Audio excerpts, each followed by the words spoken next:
جی، اعمال یوم عرفہ کے حوالے سے آج بڑا مقدس دن ہے، اور آج کے دن جو ہے وہ اعمال بھی ہیں۔ اور امام زین العابدین نے ایک سائل کو دیکھا کہ وہ لوگوں سے خیرات مانگ رہا تھا۔ آپ نے فرمایا افسوس ہے تجھ پر کہ آج کے دن بھی تو غیر اللہ سے مانگ رہا ہے، لوگوں سے مانگ رہا ہے، حالانکہ آج تو یہ امید ہے کہ ماں کے پیٹ کے بچے بھی اللہ تعالیٰ کے لطف و کرم سے مالا مال ہو کر سعید و خوشبخت ہو جائیں گے۔ یہ مفاتیح الجنان کا حوالہ ہے۔ اور اس کے ساتھ ساتھ جو اعمال ہیں وہ یہ ہے کہ یوم عرفہ روزہ رکھنا مستحب ہے، نمبر 1۔ نمبر 2، غسل کرے، ٹھیک ہے، 9 ذی الحج، یہ غسل بھی سستانی سے اپنے نزدیک مستحب ہے۔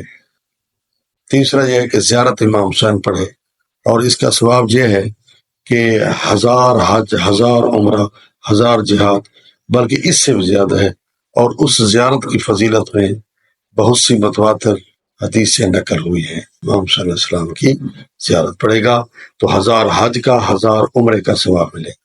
نمبر 4، نماز عصر کے بعد دعائے عرفہ پڑھنے سے قبل زیر آسمان 2 رکعت نماز بجا لے اور اپنے گناہوں کا اعتراف کرے، اور تاکہ اسے عرفات میں حاضری کا ثواب ملے اور اس کے گناہ معاف۔ یعنی جب یہ دعا مانگے گا، نماز پڑھے گا نماز عصر کے بعد، تو وہ ایسے سمجھے کہ میں عرفات میں ہوں، وہاں عمل کر رہا ہوں، ٹھیک ہے۔ اس کے بعد دعا عرفہ پڑھے جو امام حسین علیہ السلام نے پڑھی تھی وہاں۔